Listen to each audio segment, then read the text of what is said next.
مرنے کے بعد مردہ اپنے گھر والوں کو کتنے سال تک یاد کرتا ہے اور روتا ہے، جاننے کے لیے ویڈیو کو آخر تک ضرور دیکھیے گا۔ بسم اللہ الرحمن الرحیم۔ دنیا اور آخرت کے بعد ایک اور عالم ہے جس کو برزخ کہتے ہیں۔ مرنے کے بعد اور قیامت سے پہلے تمام انس و جن کے ارواح حسب مراتب اس میں رہنا ہوتا ہے،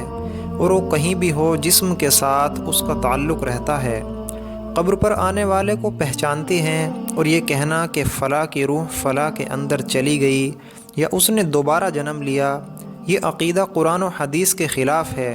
حدیث شریف میں ہے، جب مسلمان مرتا ہے اس کی راہ کھول دی جاتی ہے کہ جہاں چاہے چلا جائے۔ سعید بن مسیب رضی اللہ تعالیٰ عنہ سے مروی ہے کہ حضرت سلمان فارسی اور عبداللہ بن سلام رضی اللہ تعالیٰ عنہ ملے، ایک دوسرے سے کہا کہ اگر مجھ سے پہلے انتقال کرو تو مجھے خبر دینا کہ وہاں کیا پیش آیا ہے، وہاں کیا زندہ اور مردے بھی ملتے ہیں۔ یعنی فرمایا، ہاں، مسلمان کی روح جنت میں ہوتی ہے، انہیں اختیار ہوتا ہے کہ جہاں چاہے جائیں، یا مرنے کے بعد مردہ اپنے گھر والوں کو یاد کرتے ہیں۔ دیکھیے، جب کسی کا انتقال ہو جاتا ہے تو وہ مرنے والے شخص کو یہ معلوم ہوتا ہے کہ ہم اس دنیا سے منتقل ہو کر اس دنیا میں یعنی عالم برزخ میں آ گئے ہیں، اور اس کو یہ ساری چیزیں یاد ہوتی ہیں کہ ہمارا گھر ہے، مکان ہے اور رشتہ دار ہیں، عزیز و اقارب ہیں اور ہمارے بہن بھائی ہیں، اور ہمارے ایک فیملی ہے۔ اور یہاں تک کہ جب اس مردے کی روح نکل جاتی ہے، جب اس کو دفنایا جا رہا ہوتا ہے، تو پھر اس وقت مردہ اپنی آنکھوں سے ساری چیزیں دیکھ بھی رہا ہوتا ہے، یعنی کہ اس کی جو روح ہوتی ہے وہ ان ساری چیزوں کو دیکھ رہی ہوتی ہے، اور اس کو یہ پتہ ہوتا ہے کہ اب ہمیں کفن پہنایا جا رہا ہے، اب ہمارا جنازے کو اٹھایا جا رہا ہے۔ لہٰذا نیک بندہ تو یہاں تک کہتا ہے، جب اس کے جنازے کو لوگ اٹھاتے ہیں تو وہ کہتا ہے کہ اے لوگو، جلدی مجھے لے کر قبرستان کی طرف چلو، اور بہت جلدی مجھے میرے اصلی ٹھکانے میں یعنی قبر کے اندر پہنچا دو، کیونکہ اس کو موت پر ہی پتہ چل جاتا ہے کہ اس کا آگے ہونے والا کیا ہے، یعنی آگے آنے والے جو مرحلے ہیں اس کے لیے آسان ہیں یا سخت ہیں، وہ پہلے سے پتہ ہو جاتا ہے، کیونکہ روح کے نکلنے کے وقت کی جو سختی ہے اس سے مردے کو محسوس ہو جاتا ہے۔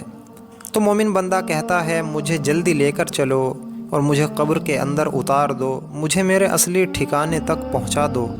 کیونکہ آقا علیہ السلام نے ارشاد فرمایا، دنیا مومن کے لیے قید خانہ ہے، کافر کے لیے جنت ہے، اور جو گناہ گار فاسق و فاجر ہے، بے نمازی انسان ہوتا ہے، وہ چیخ چیخ کر یہ کہنے کی کوشش کرتا ہے کہ اے لوگو، تم مجھے کہاں لے کر جا رہے ہو؟ اپنے بچوں، اپنی فیملی سے کہتا ہے کہ میں نے اپنے بچوں کے لیے بہت زیادہ کمایا اور ان کے لیے گھر مکان بنایا،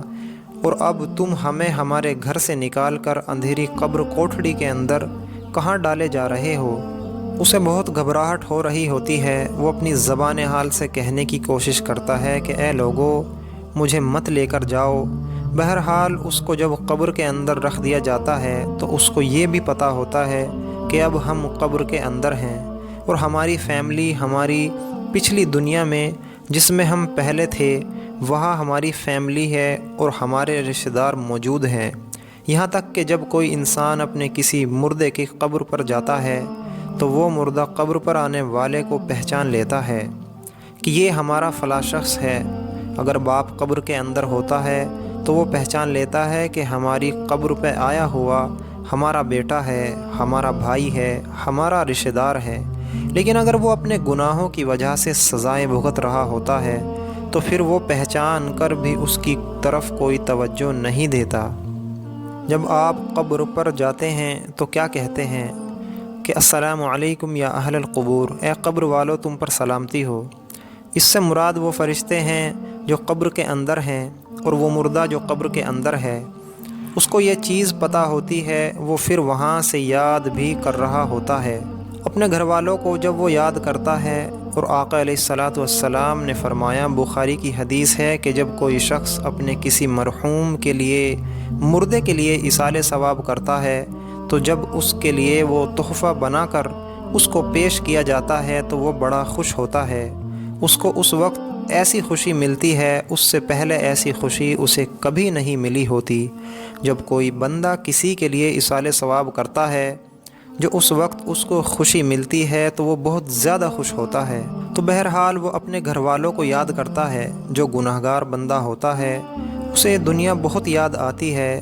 کہ ہم بہت عیش کی زندگی میں تھے، کیونکہ اس کے لیے وہ جنت تھی۔ دنیا والی زندگی کو بہت یاد کرتا ہے، لیکن جو نیک بندہ ہوتا ہے تو اس کے لیے دنیا قید خانہ ہوتی ہے، اور قبر کی جو زندگی ہے یعنی برزخی زندگی وہ اس کے لیے جنت والی زندگی ہوتی ہے، کیونکہ اس کے لیے قبر میں جنت کا بچھونا بچھا دیا جاتا ہے۔ نیک بندے کے لیے قبر میں جنت کی کھڑکی کھول دی جاتی ہے، اس کو جنت کا لباس پہنا دیا جاتا ہے، جنت کی خوشبو کو قبر کے اندر محسوس کرتا ہے۔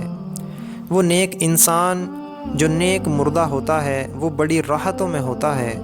اس کے بعد اس کو دنیا کی کسی طرح کی کوئی ٹینشن، کوئی فکر پریشان نہیں کرتی۔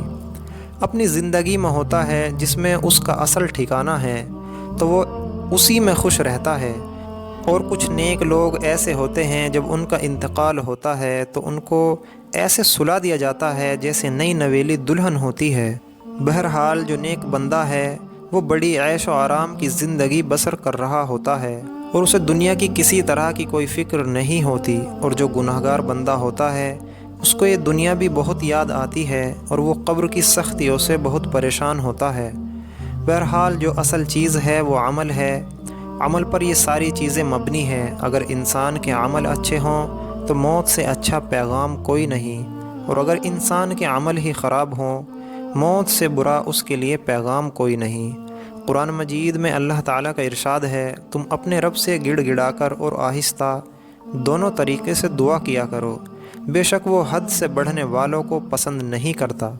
نماز جمعہ رسول اللہ صلی اللہ علیہ وسلم کا ارشاد ہے، جو مسلمان میت کی نماز جنازہ 40 نماز ادا کرے، جو اللہ کے ساتھ کسی کو شریک نہ ٹھہرائے، تو اللہ تعالیٰ اس میت کے حق میں ان کی سفارش کو ضرور قبول فرماتا ہے۔ دوسری روایت میں رسول اللہ صلی اللہ علیہ وسلم کا ارشاد ہے، جس میت کی نماز جنازہ امت مسلمہ کے 100 افراد ادا کر کے اس کی شفاعت کرتے ہیں تو ان کی سفارش اس میت کے حق میں قبول کی جاتی ہے۔ علامہ ابن قیم رحمۃ اللہ علیہ فرماتے ہیں، نماز جنازہ کا مقصد میت کے لیے دعا ہے، قبر کے پاس کھڑے ہو کر دعا اور طلب مغفرت کرنا۔ حضرت عبداللہ بن عمرو رضی اللہ عنہ کی روایت ہے کہ رسول اللہ صلی اللہ علیہ وسلم جب میت کو قبر میں رکھتے تو فرماتے کہ بسم اللہ وعلی ملت رسول اللہ، کہ اللہ کے نام سے اور رسول اللہ صلی اللہ علیہ وسلم کے طریقے پر۔ نیز حضرت عثمان بن عفان رضی اللہ تعالیٰ عنہ کی روایت ہے کہ وہ کہتے ہیں کہ جب حضور میت کی تدفین سے فارغ ہوتے تو قبر پر کھڑے ہو کر فرماتے، اپنے بھائی کے لیے مغفرت کی دعا کرو اور اس کے لیے ثابت قدمی مانگو، اس لیے کہ ابھی اس سے سوال کیا جائے گا۔ اللہ تعالیٰ سے دعا ہے کہ موت کی سختی سے ہم سب کی حفاظت فرمائے اور اپنی رضا والے کام کرنے کی توفیق نصیب فرمائے۔ دوستو، ویڈیو کیسی لگی کمنٹ باکس میں اپنی رائے کا اظہار ضرور کریں۔ جزاک اللہ۔